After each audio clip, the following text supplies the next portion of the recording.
Aujourd'hui, je vais vous parler d'un projet très personnel que je vais diriger en janvier prochain au Théâtre des Champs-Élysées à Paris et au Victoria Hall à Genève, les 7 péchés capitaux de Kurt Weill et Bertolt Brecht.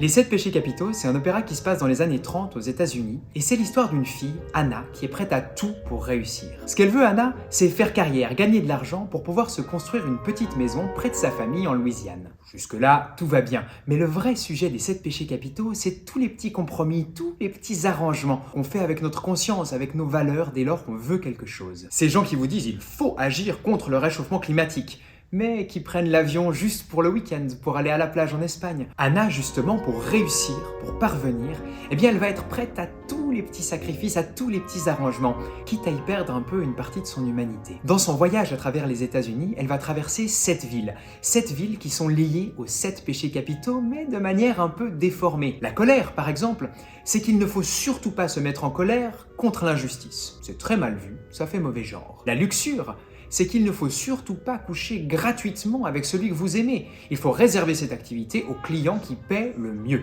À la fin, Anna a réussi, elle est riche, elle est célèbre. Mais à quel prix? C'est un opéra terrible, glaçant et incroyablement actuel. Face au triomphe du cynisme à la fin de l'opéra, il me semblait important de faire entendre des voix d'aujourd'hui, des voix qui résistent, des voix qui, face à l'injustice, disent non, stop. Ça suffit. Parmi ces voix contemporaines, on trouve Asli Erdogan. Asli Erdogan, c'est une romancière turque, journaliste, militante pour les droits humains. Depuis qu'elle a critiqué la politique de son pays, elle doit vivre en exil. Dans la première partie de la soirée, avant les 7 péchés capitaux, j'ai donc imaginé un collage entre des musiques américaines de l'époque, avec des compositeurs comme Copland, comme Ives, comme Howard et Emerson, qui sont un peu le rêve américain de Anna, ce qu'elle s'imagine, Anna, avant de partir pour son voyage, en alternance avec des textes très actuels d'Asli Erdogan. En plus, pour ce projet, j'ai la chance de pouvoir compter sur des artistes incroyables, plein de chanteurs, dont Marina Viotti, Judith Chemla et l'Orchestre de chambre de Genève. C'est le 10 janvier au Théâtre des Champs-Élysées à Paris et le 12 janvier au Victoria Hall à Genève. On vous attend nombreux.